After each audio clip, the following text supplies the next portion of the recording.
Hey, Alex. That's Brendan. You've been playing a tiny little independent game that nobody's heard of. Right. It's a tiny little game. It's called Doki Doki Panic. Doki Doki Panic. That's a popular game. That's that's Super Mario Brothers 2? Yeah, which got it was basically it was kind of like the what was it, Operation Condor Armor of God. Well, but wasn't it supposed to be? We'll get to what you actually played, but wasn't it supposed to be like a game for NHK or something? Was it originally, or like Toho or something? Something like that. I don't know what the story was, but I do know that when they were developing Super Mario Brothers 2 in Japan, and they were like supposedly playtesting it or something like that, or had somebody from the US come and play it, they were just like, this game is ridiculously hard.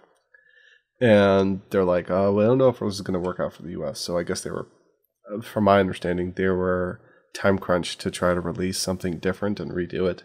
So they basically just kind of changed the skin, basically, in this game called Doki Doki Panic, which kind of created like its own, for a Mario game, it was just like very, very different. And eventually led years down the road to have some of those similar elements. It was developed for Nintendo by Miyamoto with Fuji Television. Fuji Television was who the sponsor of it was. So I'm guessing that there would probably be like a multimedia project with it, like cartoon merchandising. It was to like celebrate like their 50th anniversary or 100th. I don't know how. There was some occasion that basically, I believe Fuji Television like hired Nintendo to develop a game for them, and this was that's what they came up with, and then they were like, let's just make it a Mario game now. Yeah, I'm sure Fuji TV was happy, but anyway, when they made then like, what was it, the Super Mario All Stars? They included as the Mario Lost Levels or something like that. Some of the characters show up are like, Shy Guy is kind of Shy Guy's the biggest guy of that whole group. Shy Guy's the biggest guy, ironically. Yeah. But okay, you did not play Doki Doki Panic. I mean, no. You have played Doki Doki Panic, but not for this. What did you play this week? Or I've been playing what everybody and their grandmother has been playing this week and already hates it. Was Starfield. I'm acting like nobody knows from the thumbnail, but yes, it was Starfield. PC game, I love that. So I'm guessing that actual physical copy of the game is just nothing more than activation code. Yeah, it's the paper, like Fallout 76 had the same thing. Then you try to return it at GameStop, and they're like, No. So, Alex, you've got like 18 hours? 16 hours, according to Good Job. You can read numbers on my Steam account. I'm joking. Me. Nicholas is a very big fan of all those Star Wars games that you can play now.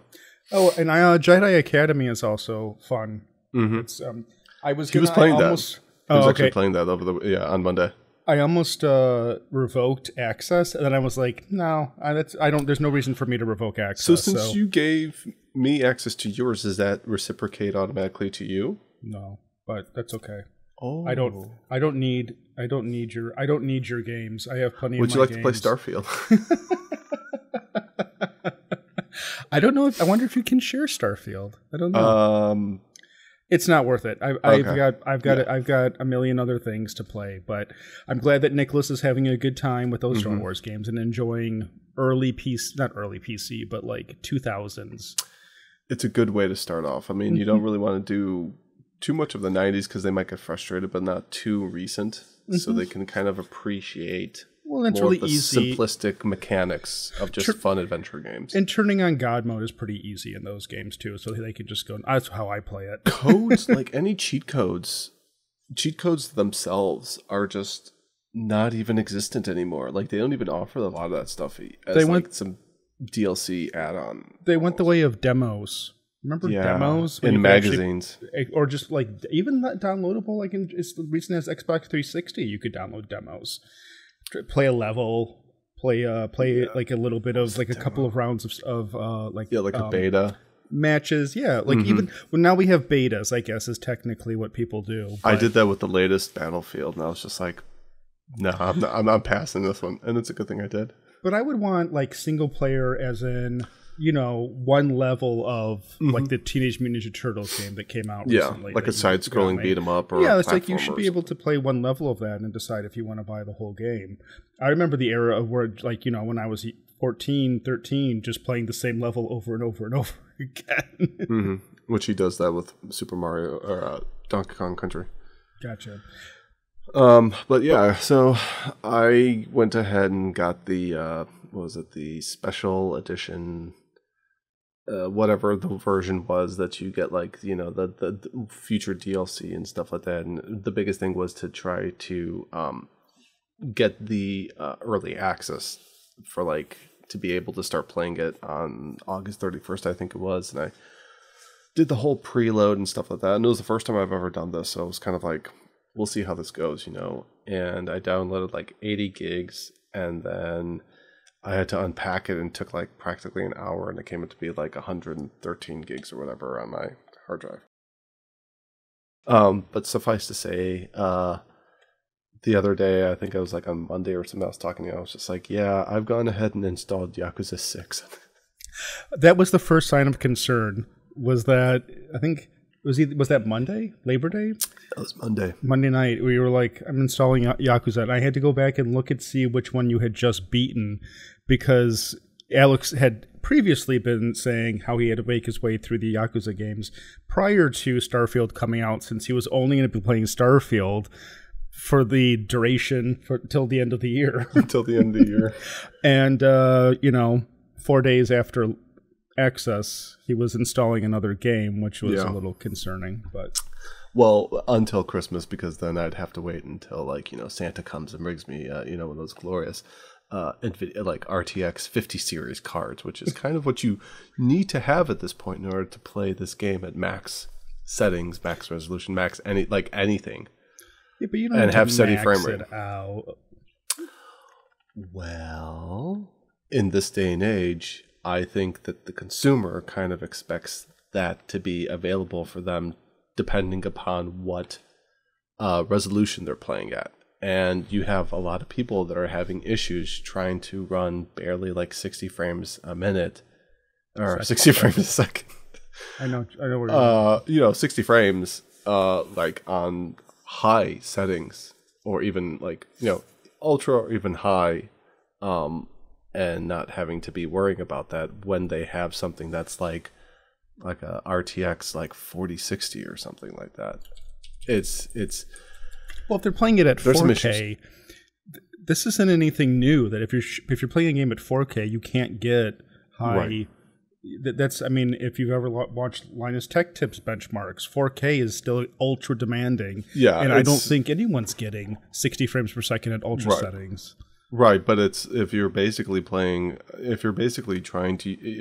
GPU that's, the latest and greatest generation, and you're just trying to play it at like 1080p at 60 frames, you're still, Gamers Nexus was doing benchmarks and stuff, and they were saying that how it's having a lot of issues with that 30 series, 20 series.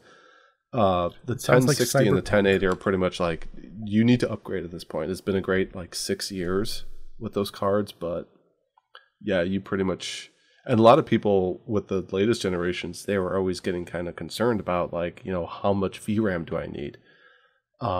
Where, it's like, there's 8 gigs, minus 12 gigs, there's 16, 24, everybody's kind of concerned, and it seems like even for cards that happen to have more than 12, they're having some trouble trying to run things and stuff.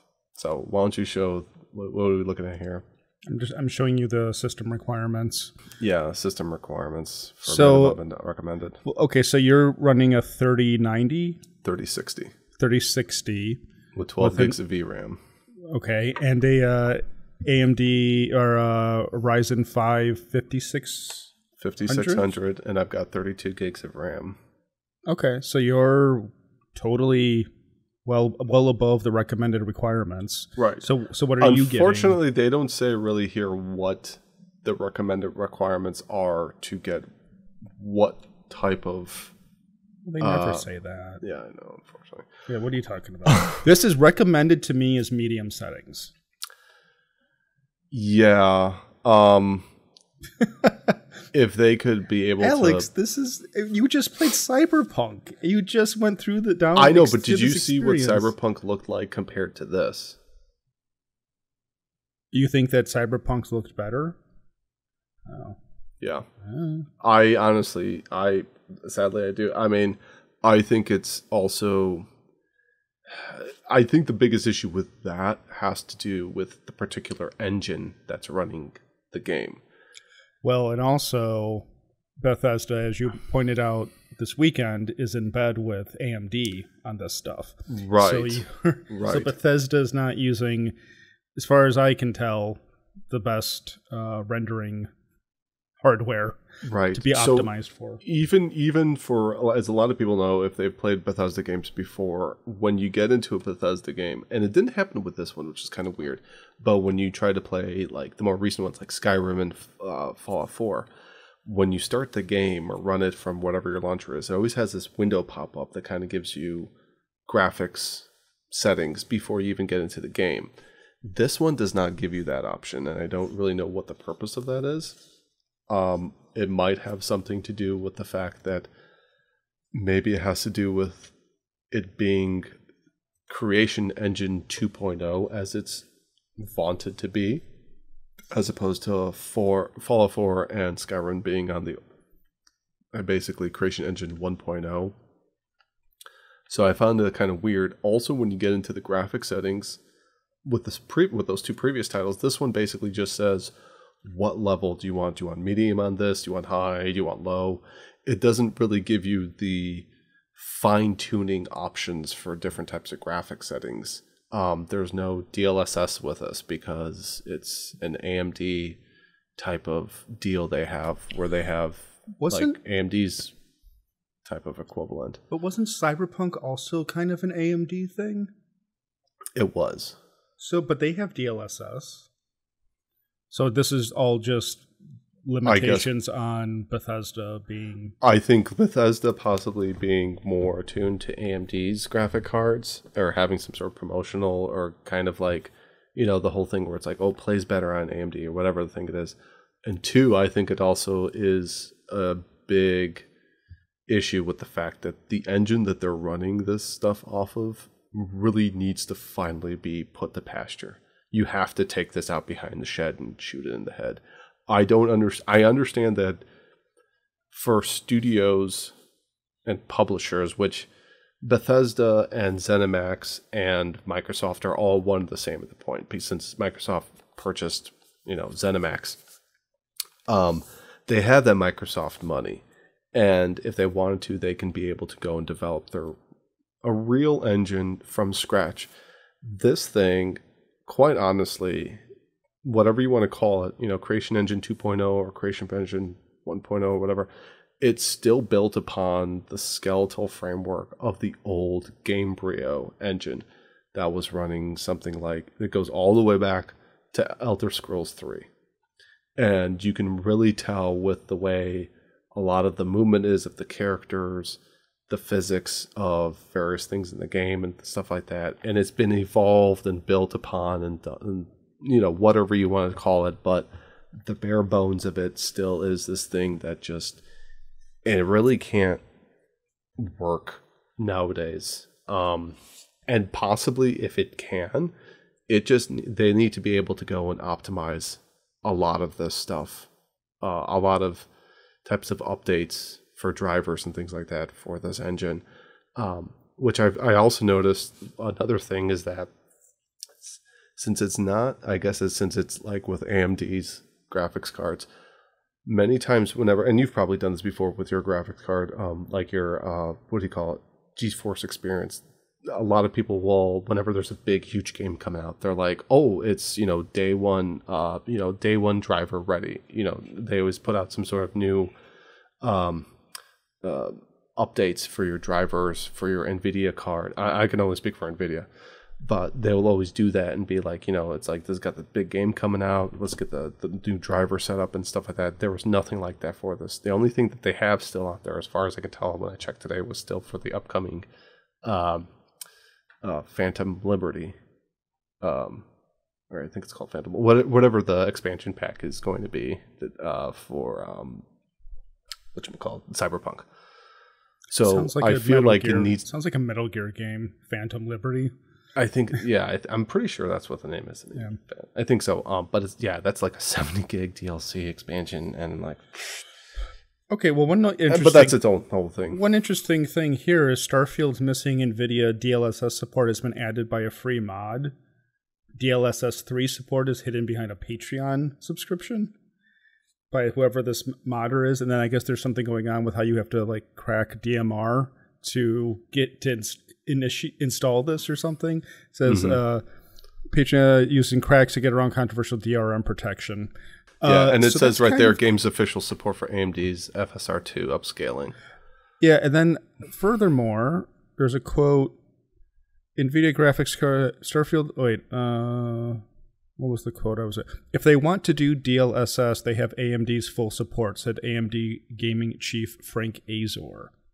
That could mean there's a period of exclusivity where only AMD's FSR2 technology is supported, or Bethesda could have simply prioritized FSR over DLSS initially. So in theory, you'd think that there would be an official DLSS patch in the coming months, but it seems like a very anti-consumer thing to not have both available.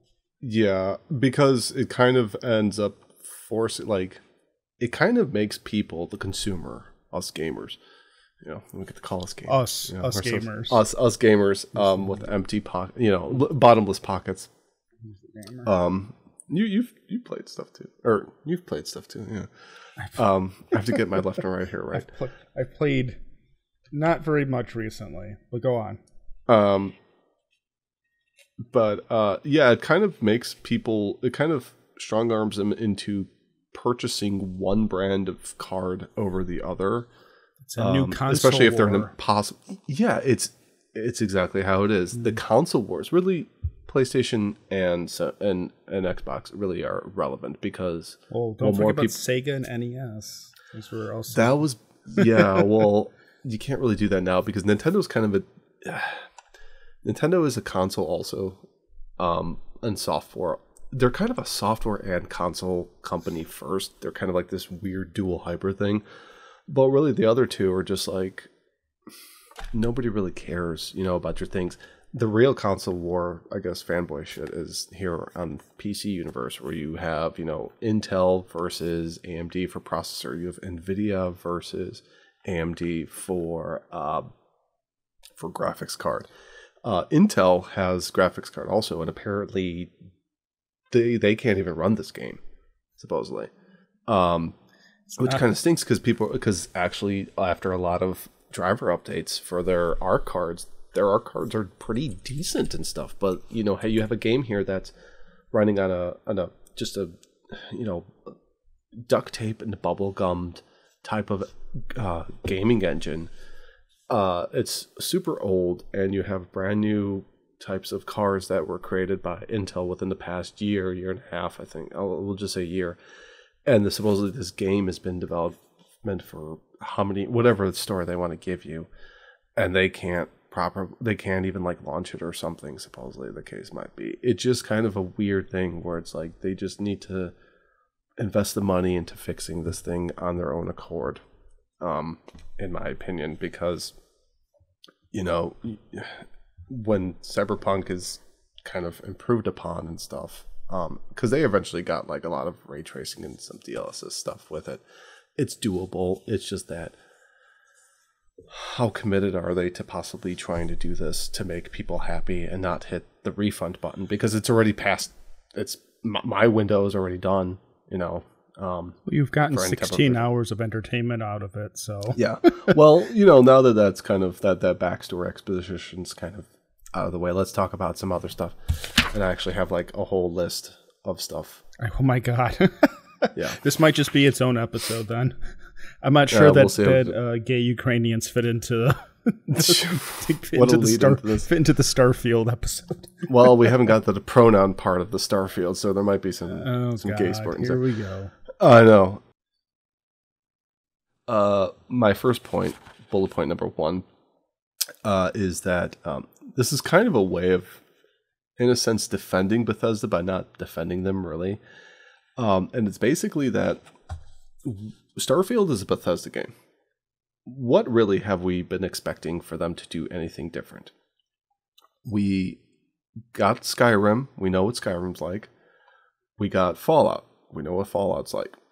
Were we really expecting anything different? Like, did we expect Todd and company to deviate from their past track record? You know, it's a new title. It's a new franchise within the Bethesda universe, you know, but it's still, when you boil it down, it's going to be the same exact thing. I don't understand why people are so upset about this when, you know, a lot of grief and hate was given towards, like, you know, Fallout 4 more so than Skyrim in terms of how some issues that people had with it. Yeah, but you're missing the big elephant in the room. Isn't Fallout 4 had its own fair share of controversy and strange decisions that were made for it, like voice protagonists and stuff like that.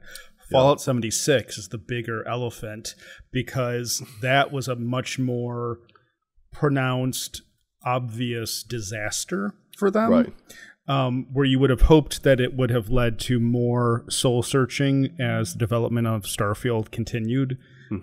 76 came out, what, 5 years ago? 6 years ago?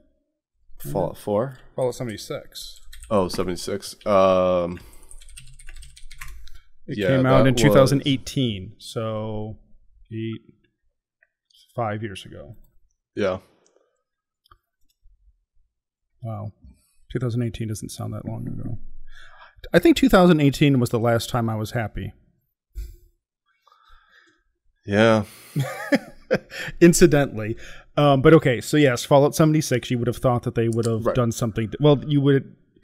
People hoped they would have done something different. I feel like, Fallout 76, which I guess in terms of that, it would have been quality control.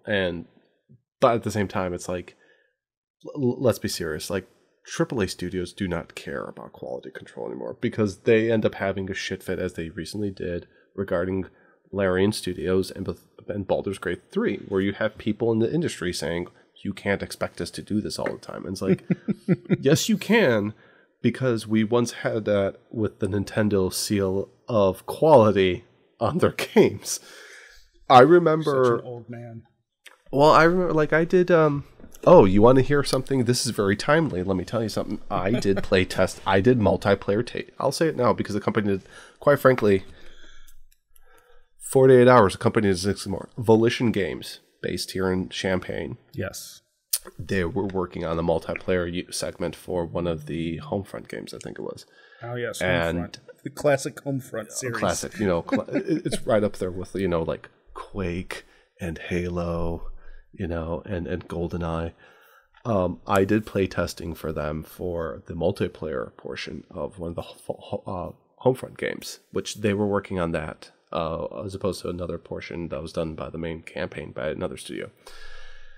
And I'm playing this, going like, my God, this thing has got terrible. I'm like, this is so by the numbers, plain Jane multiplayer. It's like, let's slap in a multiplayer because we are told by our publisher, parent company, that we need to have a multiplayer in this first-person shooter game.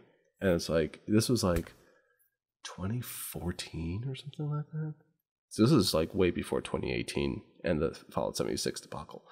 So this is when, like, you know, in this time period, the 360 was still doing stuff. You know, they were just pumping out, you know, left and right kind of garbage and stuff. And I was just sitting there going like, this is terrible. And then we had to ask, it was weird because I was using a 360 controller on a developer kit. And it was just, it's how I have it now. It's like my desktop computer with my 360 plugged in. And it was very weird to actually experience that because I only heard stories and I heard pictures, saw videos. And I'm like, that's an actual dev kit. I'm like, that's crazy. You know, it was, the experience itself was fun. I was stuck in a room with like a dozen other like neckbeards and I'm just like, But yeah, after like they like had us fill out this questionnaire, be like, what did you like about certain weapons? What did you like about certain vehicles? Blah blah blah. And I was just like, I didn't like anything. this is shit, dude. I mean, my God, like terrible. But it was like at least some form of quality control or playtesting that even existed, which doesn't happen anymore because it's like, that's why you get the day one patch and all that stuff. Alex, I'm pretty sure that does exist still. It just doesn't mean anything anymore. I mean, the fact of the matter is that if you played Homefront, if you played around 2014, you were playtesting Homefront 2, which was Homefront The Revolution, which has a 6 out of 10 on Steam and a 5 out of 10 on IGN.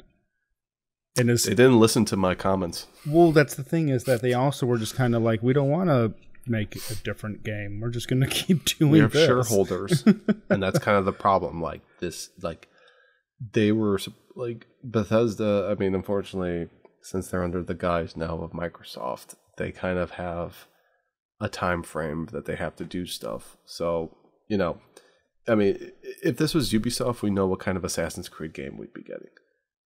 If this was, what's another game that people always kind of bash on? Toei Tecmo putting out another Dynasty Warriors game. We know what it's going to be like. It's like, you shouldn't be surprised by this.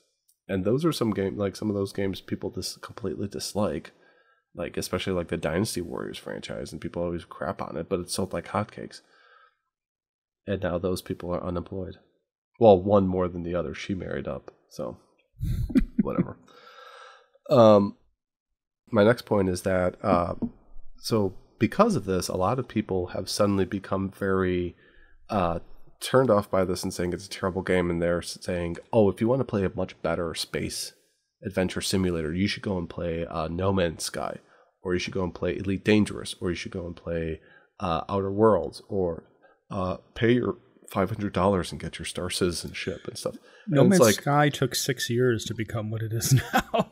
And I think to myself, hearing this, I'm going, I remember how much vitriol and hate people got for that game, or people gave to that game, and how the guy didn't he go on like Conan or something, and he had kind of do this mea culpa explanation? No, he went into hiding, basically. He went into hiding. Or he went out to Conan to like promote it or something, or Jimmy Kimmel or something. Yeah, he did promotion stuff. Mm-hmm. It was that other guy. Who's the guy who's annoying? Who's the late night host who's annoying? The other one, Stephen Colbert. He was on Stephen Colbert. That's what. But after the game came out, he just kind of they just stopped making public statements. Which then it turned into what's his name? Stephen Murray, Jim Murray, Murray Davis. I don't know, Jim Davis. I don't remember his name is, but everyone thought that he had just absconded with all the money, and that's why he wasn't making any comments. But the reality was that he just kind of shut down, like made the studio insular, like we're just going to work on patches and not make any statements. Yeah. So anyway, they've done a great job about that over the past several years. Fantastic Internet Historian episode about it. Yeah, the Engoodening, I think it was, or something like that. The Engoodening. But here's my point about this: is that just because this game is bad does not automatically mean everybody's going to start going off and playing those other space sim games, because if they were truly good, people would have been playing them a lot more than they are now. And they are good. I mean, they have their own niche type of thing. Elite Dangerous has got the flying down.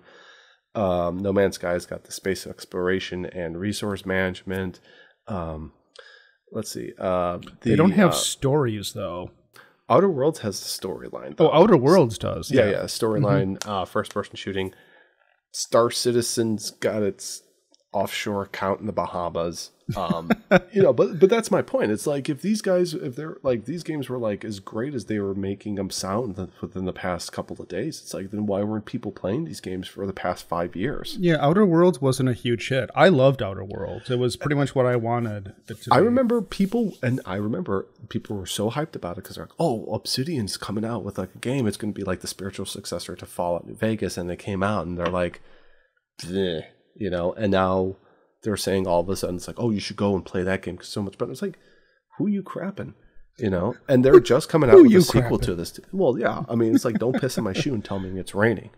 But yeah, they're coming out with a sequel too, so we'll see how that goes. Because it is interesting that the Outer Worlds comes out and makes fun of Bethesda and says, from the original creators of Fallout, and like really pushes in like how and like the developers of New Vegas, and really harps on that. And then they do this multi-planet RPG where you get your own ship and manage your own crew and can go out with two people, incidentally, and explore. Yeah. And then, 6 years later, 5 years later, Bethesda shows up and is like, yeah, we've been developing this for 10 years. Here's the exact same game. Yeah, it was the exact same game. Although, with limitations. With Bethesda's credit, at least they let you fly the ship in some capacity and have space combat as opposed to Outer Worlds, which literally is just loading screens. If they're going to complain about the loading screens here, they have loading screens there too. I did not play Starfield. I don't have any opinion on this game. Right. I will say that space combat is not one of my favorite genres of so for the Outer Worlds, it was exactly what I wanted, which is I don't want to have to pilot my ship. I just want to click on the planet and show up because I like first person shooters. That's me though. And so like for you, like you're saying, you like the space combat stuff and that it actually works for you. I don't see. Here's the problem. Like, I don't think any okay, this is going to date me. I haven't enjoyed any type of space combat since Privateer 2. Privateer 2. Oh yeah, look it up. Clive Owen, John Rhys Davies, Christopher Walken, John Hurt. It's made by the same company. Darkening? Privateer 2, Privateer 2, The Darkening, and it's made by the it's kind of like the successor to the Wing Commander series, which a lot of the old farts on the internet will say that Wing Commander was a great space simulator game, space shooter, or even going back to X-Wing versus TIE Fighter. We really ourselves have not had any great space fighter shooter simulators in decades. But yeah, I feel like a lot of those space games have their own particular niche of. There we go. MS-DOS. MS-DOS. Alex is being sexually excited by full motion video. Yep, I have that on my GOG account. Look at that. Look at that. Yeah. Oh man, it's so like good. These lines. I think that's direct screen grab off of a CRT monitor, maybe. They just pointed the camera. Mm-hmm. Yeah, the era of FMVs and live actors. It looks like a Sci-Fi Channel TV show from 1995. But you know what? Bless their heart, because that was all done with the best of their abilities.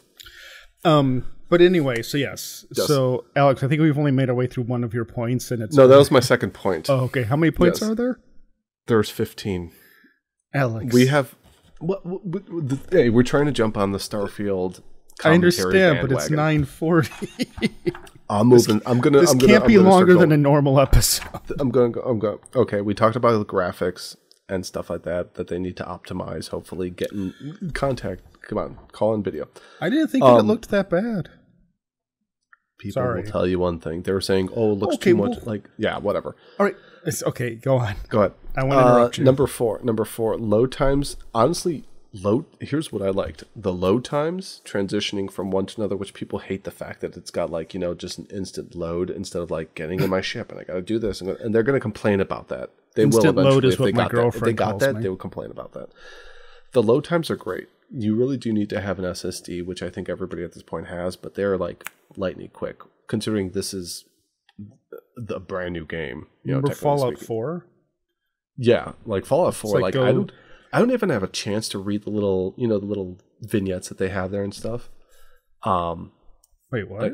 For Fallout 4, sometimes they have a little thing that you read. It took forever to load. You ranted and raved constantly that how long it took to load between going into a building and stuff. You don't remember this? On Fallout 4? Fallout 4. Oh my god, your selective memory. Fallout 4 is notorious for how long its loading times are. And even on an SSD. Maybe I had it on the mechanical at that point. No, it wasn't better on the mechanical. You were complaining because you were like, I just installed this and why does it take so long and it's on an SSD? Oh, because I think I was playing New Vegas before that or something. I don't know. Or okay, Skyrim. I don't give it. Anyways, it's super fast. Also, great idea. They listened to the people from Fallout 4. There is no voiced protagonist. I'm very happy about that. Apart from like the times he like yell or like makes noise whenever he falls from heights or gets shot. Great idea. Very good. Enemies. They're the typical dumb AI. Nothing much different from Raiders or Super Mutants from Fallout 4. The one thing I did notice that they are better is that they will try to take the high ground and try to shoot down on you during combat. So they do kind of do a little bit more cover for themselves behind items, but otherwise, sometimes they'll just run out into the middle of the room and just try to shoot you or run straight at you, which it's like, it's an issue with the engine, whatever. That's the video games in general. That's kind of a thing. That's true, but sometimes I hear people complain about it all the time, and they say like, "Why is the AI this dumb?" And I'm like, "Well, what is the show me the example of this vaunted, amazing AI." Well, here's the thing: if there was an AI that was that much better, we wouldn't need multiplayer anymore. They want Dark Souls. That's what they want. They want an AI that's like in Dark Souls, where it's a boss that will do a one-hit attack on you. That's not AI though. I know, but that's what they, in their minds, that's what they want. I don't think that's true, but I'll go. He's the gamer, not me. I don't know what I'm talking about. Okay, planets. So the planets, the biggest thing was the planets. And how they said there's like 1,000 planets, but you can't like visit 90% of them or something like that. You can kind of visit them, but it doesn't necessarily mean that there's going to be stuff for you to do there. And I feel the way that it's handled is that I think a lot of planets are given certain types of landmarks to appear, like a abandoned industrial site of some sort, or like a pirate den or something like that. And then certain other types of places like caves or other locations are kind of just randomly populated. And you can walk to them. I can tell on the map that, it's kind of the same size as maybe half the size of like Fallout 4's map in terms of how much actual, until you hit the invisible wall, so to speak. And yeah, maybe a vehicle might have helped, but really the only other game that has a vehicle made by Bethesda is Elder Scrolls, and they have a horse. And quite frankly, nobody uses the horse. Nobody really rides the horse. It's always just run. You just run until you build up like your athletic skill, or you just fast travel from one place to another. It's running here. It's fine. I have no issues with that.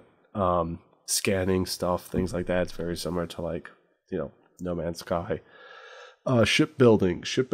It's basically based upon whatever your perk level is in terms of unlocking different parts of ships, like Class A, Class B, Class C, and then being able to connect them to like little like nodes and things like that to either improve your shields or like your engines. But if you improve to make these giant engines and you don't have a reactor that's big enough to compensate for them, then you're going to have a reduced, performance and stuff like that. It's fun to tinker around and stuff like that. The base building is kind of similar to how the base building was in Fallout 4 and a little bit with No Man's Sky, because the game itself, I feel, takes bits and pieces from the other games and kind of tries to put them within the Bethesda school of thought. The base building, you mark a spot on a planet, you try to look for the resource heavy ones so you can build like processing and mining and things like that to kind of make passive income in a sense. And then passive income. Yeah.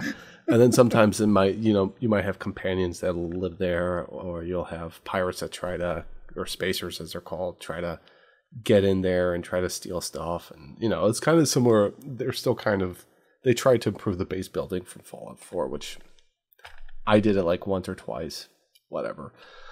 The perk system. The perk system is a little bit different now, where you can't just go and level up and then just unlock different things. In order to unlock the various levels of a perk, you have to do certain tasks. So if you want to improve your carrying weight, like the capacity for you to carry, you have to do these little parameters and it'll say on there, like, you have to run 5,000 meters with 75% of your total carrying weight filled. Ooh, grind time. So it's grind. So there's a lot of grind. Yeah, time. that's the thing. It's a lot of grinding, which then, if you're carrying a lot of stuff, that means you got to do a lot of, looting and stuff like that. I don't mind grinding grinding is fine if the game is fun. Because like a game like Red Dead Redemption 1, I grinded through to 100% completion and unlock everything and do everything, and I loved it. And I wanted there to be more things it asked me to do because of how much it just gave me focus on what to do at any given time and be rewarded for doing those tasks. Yeah. And then in other games, it's just kind of like, ugh, I'm so sick of cutting down trees, Hey, we make our bothy is beautiful. I'm not talking about Rust. What other game is there cutting down trees? I'm thinking about like Minecraft. It's yeah. Minecraft is like entirely a grind if you play survival. So it's and I put in 1 billion hours in that game too. So yeah. It's an interesting way of them trying to combine both the perk system. I see this as being a combination of the perk system from Elder Scrolls and Fallout, where in Elder Scrolls it's like if you want to level up your blacksmithing, all you do is just make nothing but just the cheap iron daggers, and you just keep popping them out. So you improve like your blacksmithing, even though you're raising up the levels, then you can go and unlock certain types of additional perks in there. And they kind of have something similar like in Fallout, the way like, if you unlock X amount of perks on this tier, then you can open up this next tier of different types of perks, Skyrim more so. Fallout 4, it had like levels of the... Yeah, but it was like, it was all like you'd start... It was the stars. Top, right? And then you work your way down. Or it would be like you must have this much of something else to open up another one. Yeah. So that's kind of what the perk system is for this. On that note, in terms of perk system, there's one thing like the sneaking and pickpocketing. I kind of feel like Bethesda really needs to do away with the way that the theft system works in their games. And this is just a Bethesda thing. And this is something I've noticed more in this. It's finally dawned upon me that they need to get away with, if you steal an item, because in this game, like, in the older games, it's like if it's got like a certain symbol with it, like there was a red hand in Oblivion, I can't remember what it was in Fallout, but like if you steal an item, how exactly then does a vendor know that you stole the item when you try to sell it to them? They shouldn't. They shouldn't, logically speaking. I know in video game world they do magically, and then if you steal an item, you can only sell them to characters or factions that will accept fenced goods, in a sense. And here I kind of feel like it's finally gotten to a point where it's like you need to do away with these things, because there are certain items that like you can steal and nobody sees you. Nobody should know. You can close the door. There's no guard. I'm just stealing like microscopes left and right because they're worth like 200 credits a pop. I should be able to sell them. And then when I try to sell them to somebody, they won't even show up in my inventory to sell. And I think it's really silly at this point to continue that. Alex, that's a real nitpick. Well, it's a nitpick, but it's also you're answering your own question. Because the reality is that it's still a video game working within parameters. And the reason they don't want you to be able to sell those microscopes... So the people in the game are omnipotent? Because they don't care. It's the designer of the game saying, here are the rules of the game. And and this exists outside. This is meta. This isn't about. It's the same thing as being able to unlock perks. This doesn't make any sense either. Or run or carry hundreds of pounds of equipment with you. Like this is all just the meta of the game world, and you're just mad because you want to exploit it and steal all these microscopes and game the system. You're trying to break the game. That's the whole point of Bethesda. I mean, Bethesda allows you to have a character. They allow you to have a character in your game that can steal 500 cooking pots, give them all to your Thane, have your Thane follow you around, and then you just go to your manor house and you just have 500 pots in the main vestibule. It makes no sense at all. And my argument would be that they should. And my argument is that to fix this issue, they should get rid of theft at all. And you shouldn't be allowed to steal anything. Because in reality, people would notice real quick that you're walking around with 100 microscopes in your backpack and be like, what's that mother? They just No. I feel like in Bethesda land, what happens is that it's like the Legend of Zelda. Remember the Legend of Zelda cartoon where Link had the magic pouch? Yeah, of course. If you put stuff in there, it would shrink down. Yeah, it's great. That's how it works. Okay, but that's how it works. You're worrying about realism and you're explaining it with a magic pocket. Yes. Next point. Side missions are fun. I enjoy my side missions. A lot of people that I've been hearing are really enjoying doing the side quests and side missions. Even tiny little things like this one that stuck out to me was that this one gal wanted. She was working and she was sweeping, cleaning, and she's like, "Man, I'm really tired.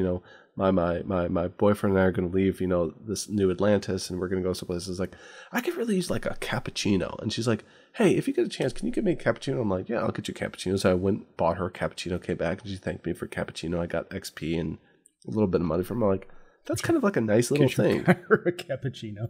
Yeah, because my character is he's from Space Texas.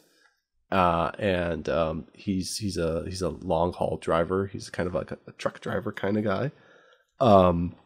And that's kind of like his personality. He's like warm and friendly. He's Fry. He's Fry. He's just like you.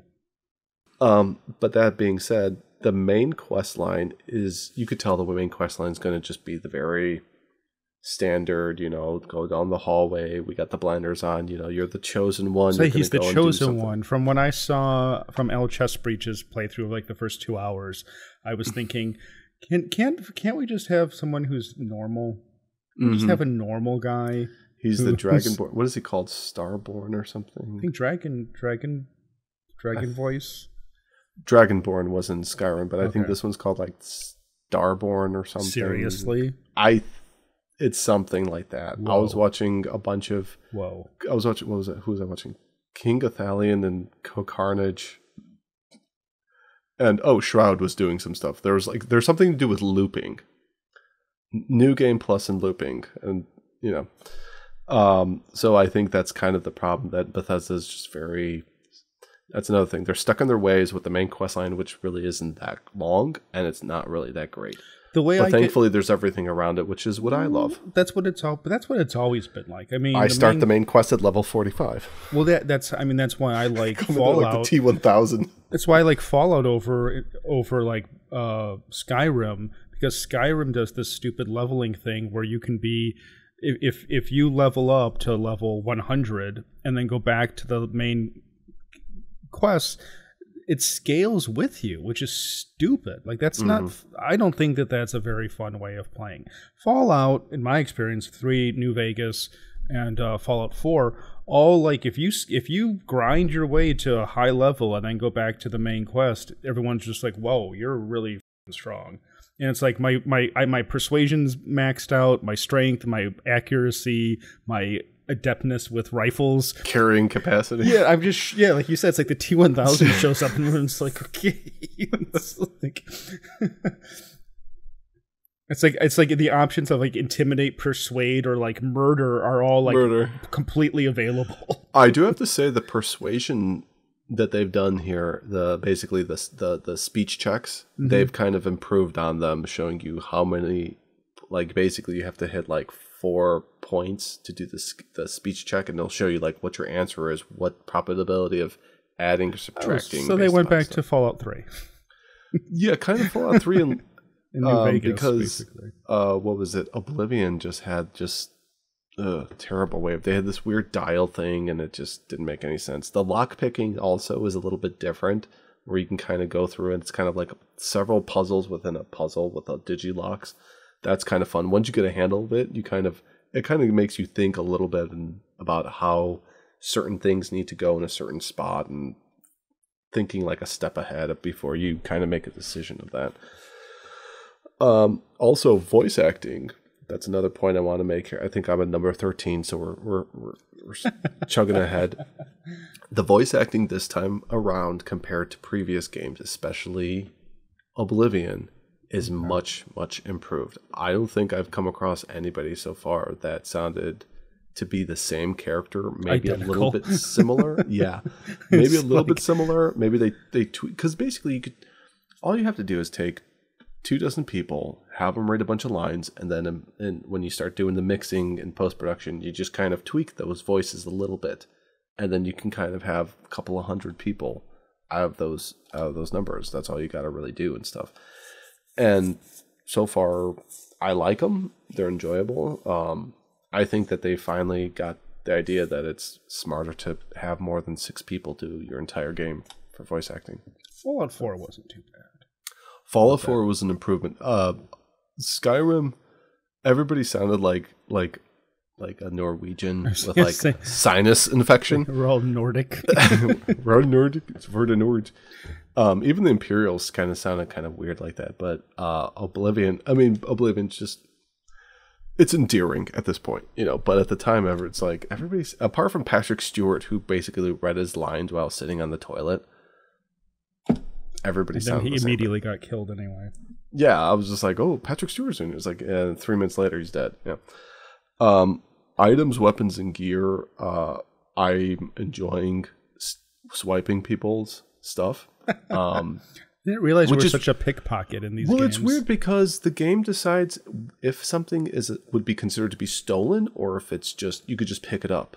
Even if you're a place where you're like, it's not your location, it's not your faction's location, you could just go stroll into some place and be like, I'm going to go and get these tool wrenches, these bunch of monkey wrenches. And it's like, oh, I could just take them. Nobody's going to say anything. That's fine. Or I can go through the ammo boxes and see. This is why I liked Fallout's karma system more, where it was cosmic in terms of you. If somebody saw you take something, then they would scream and shoot at you or go tell the police. But otherwise, Stop it would right just there, work. criminal scum. It would be like you've lost karma because you stole this thing or made this decision, and nobody saw it, but karma knows what you've done, and so it played against you that way. So that's Nick Valentine didn't like what you did. I don't care, Nick. Shut up. They didn't have karma in Fallout 4. There's no karma system in Fallout 4. Oh, yeah. I keep thinking New Vegas. Yeah, it was New Vegas, you dummy head. That sound, I can hear that sound playing. See, that's the problem. I played so much New Vegas. You never played New Vegas, did you? Of course I did. You did? Oh. Yeah, I've got hundreds of hours in 3-4 in New Vegas. Okay. I just never hear you really mentioning it. Do you think I watched El Chessbreach just because I think he's a funny guy? I mean, I guess it is. But that's how I found him, was looking for... The reason I found El Chessbreach's videos was because I was looking for the nude patch for Fallout New Vegas, and I wanted to see someone playing the nude patches. Oh, okay. And he was, and I was like, I like this guy. This is my kind of guy. Anyway, weapons aren't bad either. You don't really have the crafting in that is different from that of Fallout 4, because I think Fallout 4 of all the games is the closest to be able to compare this to, where you get to change out as long as you hit a certain perk, you can go ahead and change out like the scope, the barrel, the magazine, things like that. You could do the same here too, but I think in order to get to that ability to make those changes, the perk system you have to put more effort into the perk system, along with being able to unlock those abilities. Because in Fallout 4, all you had to do was unlock that perk. In this one, you have to have both the perk, and then you also have to be able to research those particular improvements upon the gun. So it's kind of like a two-step process at this point. But for the most part, they're solid gameplay wise in terms of shooting and weapons. It's very Fallout 4. If you enjoy Fallout 4, which both of us had no issue with the gameplay. Also comparing it, it's very similar to like Cyberpunk too. So it's surprisingly Cyberpunk had decent gunplay.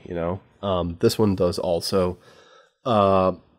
There's a bunch of weapons I'm already I'm not too crazy about like the laser weapons, and I never was really too big about them in the Fallout. I was more of a ballistics weapon, and I kind of am the same here too, just because it creates more of a realistic space experience as opposed to just pew pew pew lasers, phasers, and stuff like fantasy. That. As much as we love Star Trek, sure, but I always liked the human weapons in Halo, like the battle rifle and the marksman rifle and the automatic assault rifle and the pistols.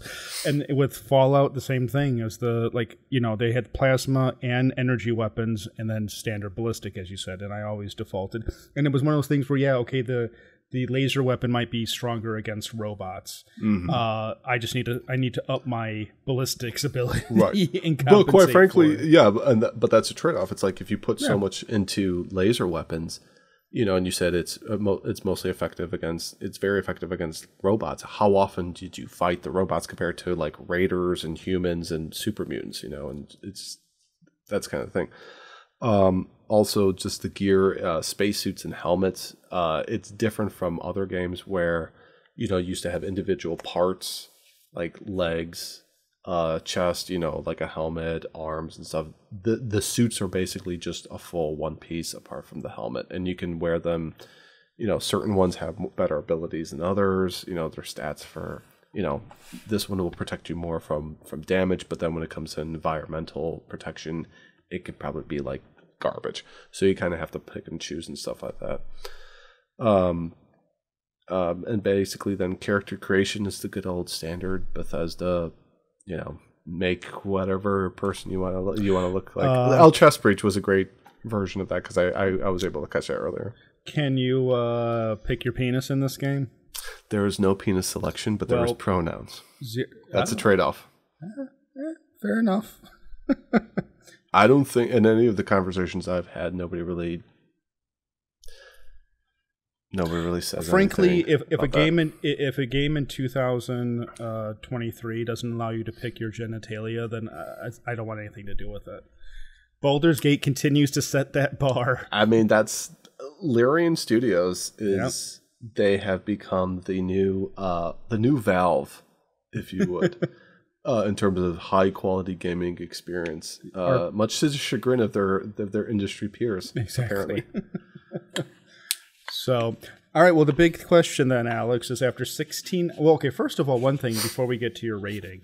Yeah, I've seen a bunch of reviews saying that this game gets markedly better after 12 hours. After the initial 12-hour grind, it becomes a much more enjoyable experience.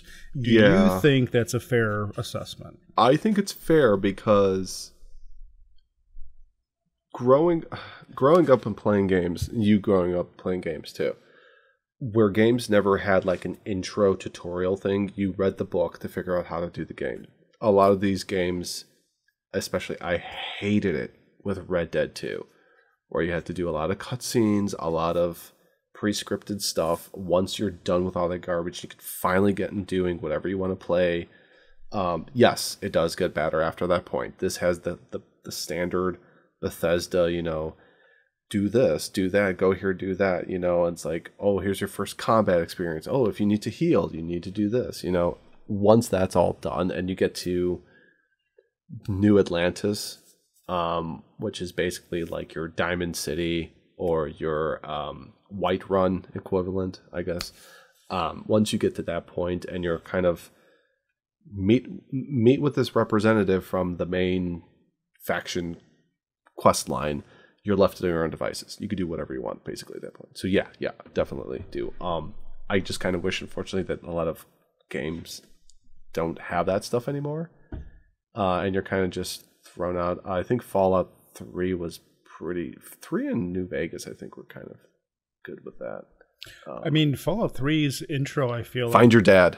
That's it. well, you get your first introduction, in the vault, and then the battle maybe takes like a half an hour at the most before you're thrown out into the world, and yeah. they kind of funnel you because of enemies, and you make your way to Megaton.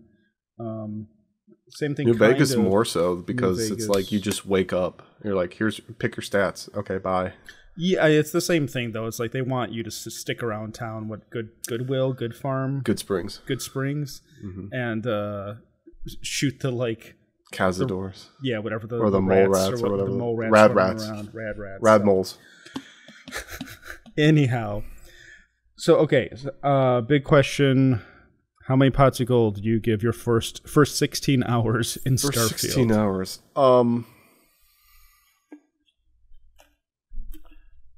I'm gonna give it. I'm gonna have to give it 2.5 pots of gold. Ooh. Yeah. Ooh. It's not what I was expecting at all. Well, earlier today I was thinking about plopping it a solid 2 out of 4, but I played a little bit more yesterday, and it kind of grew on me a bit more. There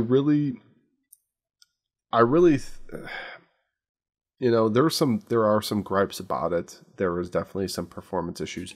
In terms of performance, in terms of like bugs and stuff, I haven't come across any bug apart from one bug in which the was it Vasco, the robot that is like your first companion for a little bit. We got into a firefight within a building, and he shoots lasers. And after the fight was done, the laser sound kept emanating, but there was so it was like it was an audio glitch. But then I basically just reloaded, and it was fine. I don't have anybody T-posing. I don't have anybody flying through the sky. I don't have the stuff that happened with Cyberpunk. And let's be honest, that was terrible. And still to this day, I'm noticing issues with it where it's just like there's a guy just standing in the middle. Oh, you saw that when you were here. There was like that one Netrunner. He's just standing in the middle of the street, and cars are just like stopping. And then they have to.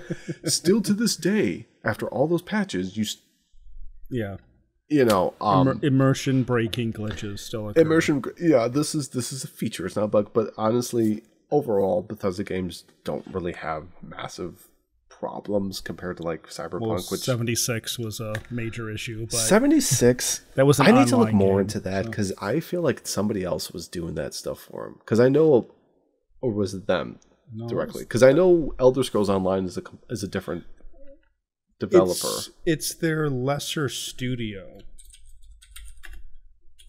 Because I remember in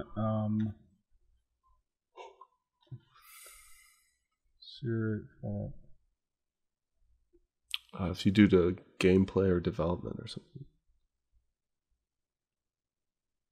Yeah, it's the Maryland. Oh wait, is that the? That's the main one. Oh, then I thought that was in Texas. Go back one page. And if you scroll down to development. Creation Bethesda Austin. There we go. Oh gosh. So yeah, because I remember there was a thing on when on the again Internet Historian talking about how it was a younger, inexperienced studio, and Todd kept coming in the door and being like, "We're gonna have he showed up with shotgun in the Teletubby costume." Yes. So make them features. Well, I'm kind of disappointed for you because this was a fairly pricey little investment you made. Yeah, I kind of went full balls, and you were so excited. Considering I should have learned after Cyberpunk. I wasn't going to try to pee on your parade, but I was a little nervous for you. Yeah, I wanted to be able to play it for a while. It was my first chance to do like a preload, to do the big thing, be like, oh, the big hoopla thing. You know, my equivalent of standing out until midnight to get Halo Reach, because that experience isn't going to happen again. This is the closest thing I have. This is all I've got, man. This is all I have, dude. So yeah, I mean, it's also been fun watching everybody freak the crap out of this game when 2-3 years from now, nobody's going to care because some new game's going to come out and they're saying like, oh, well, if you want to play a better space sim experience, go and play Starfield. Because we know it's going to happen because they're already saying it now about No Man's Sky and Outer Worlds.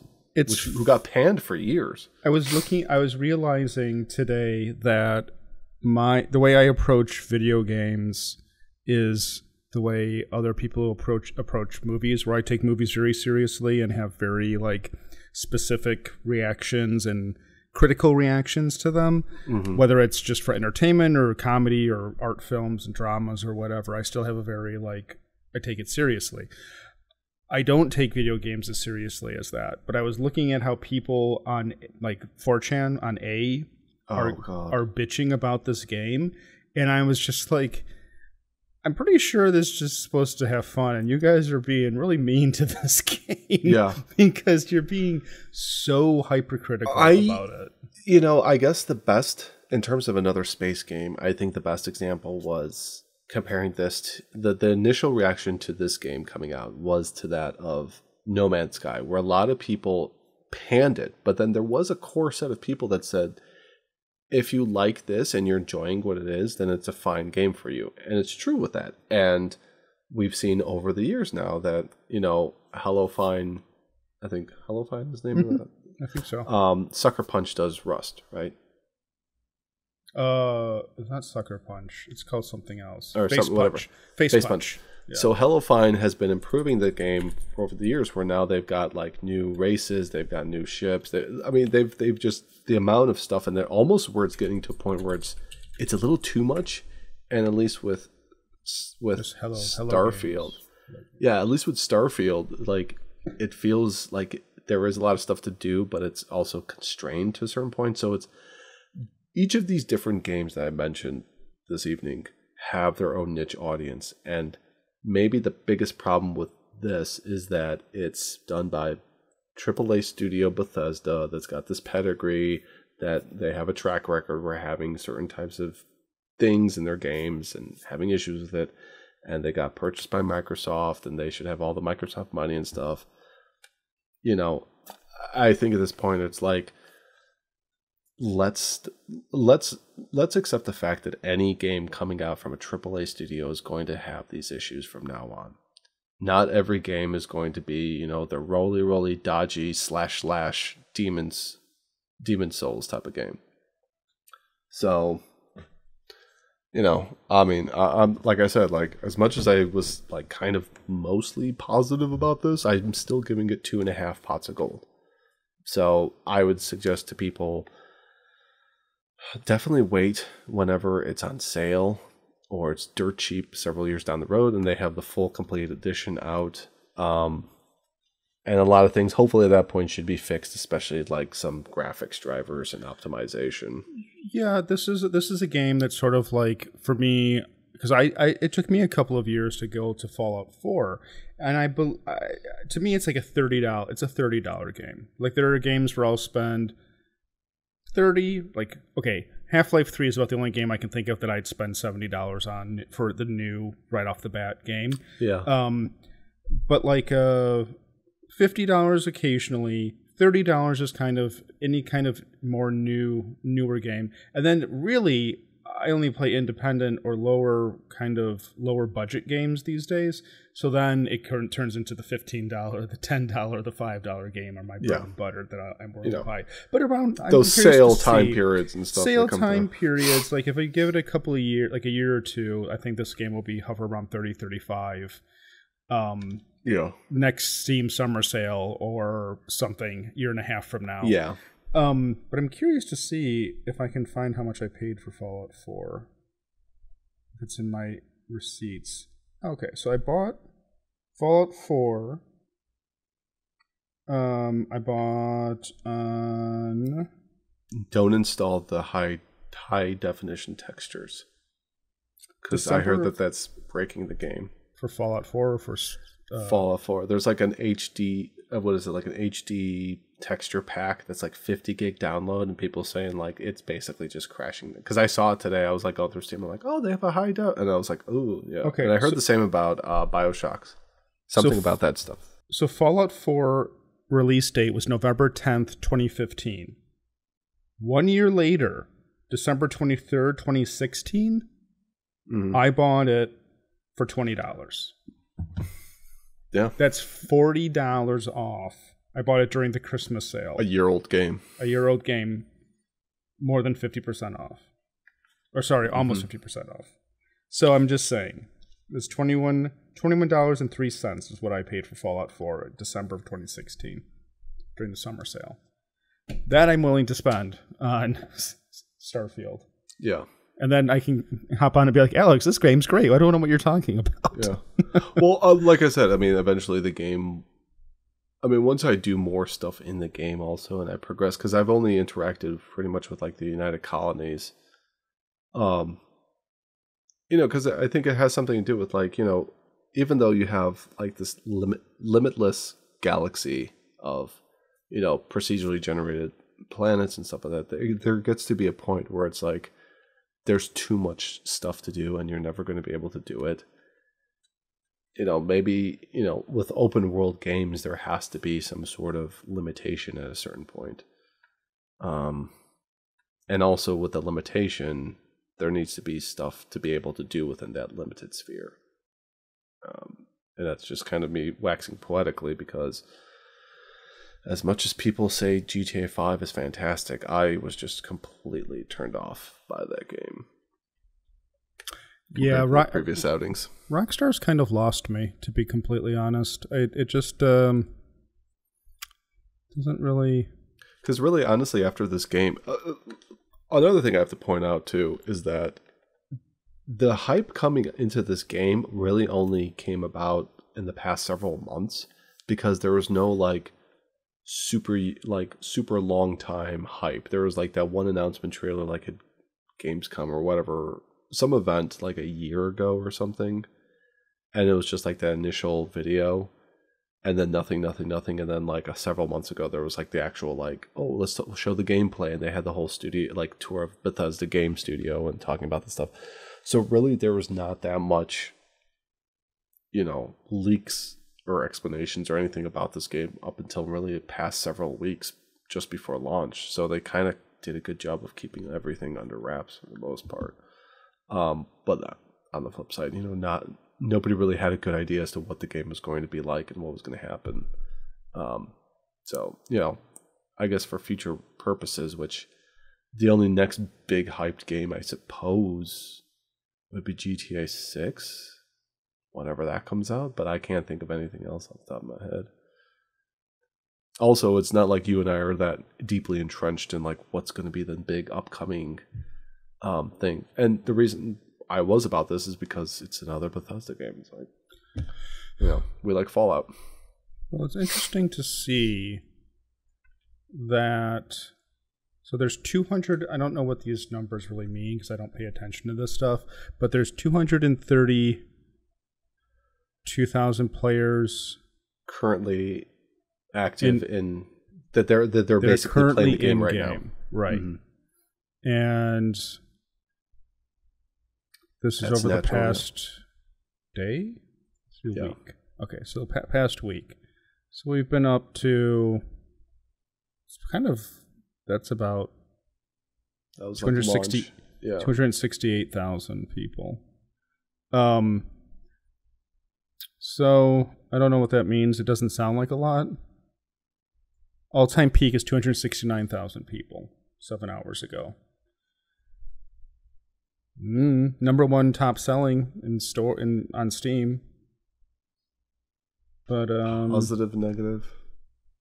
So yeah, and I think most of the Metacritic and other places are saying it's a 70 something out of 100 or a 7 point something out of 10, and 7 point something out of 10 sounds better than a 70 out of 100. You know what I mean? Well, but I think of it 7 out of 10 sounds like a 3 out of 4. I'm thinking it would be more it's each of those numerical numbers is worth 10 points. No. I understand I understand. Oh, okay. I understand logically. 3/4 of the game is fine. The rest of it. Huh. Yeah. Anyhow, well, hopefully things continue to improve, and as Bethesda I inevitably already prepaid for the DLC whenever as they that comes out and what it looks like. as they inevitably add and improve the game over the next year or 5. Hopefully you'll kick that review up to a nice 3.5 out of 4, or you'll just go back to playing Yakuza. The Song of Life. But until next time, Alex, will you please wrap up this special edition of Culture Doom? Certainly, I will do so. This was episode Starfield. This This is a special Starfield, episode. this is the Culture Doom Starfield special. Thank you for listening to our 2 cents about the current hot new game on the planet called Starfield, published by Bethesda Games, a Microsoft subsidiary now. So formal. Yeah, I know. I still like Todd. I still trust in Todd. But yeah, anyways, tune in to regular every other week Culture Doom episodes. If you have any questions, comments, leave them there. Contact culturedoom.com. Brendan shakes his head. He's a spacer. Anyways, but thank you. On behalf of Brendan, this is Alex saying Dopa Bachnia from Culture Doom. In space.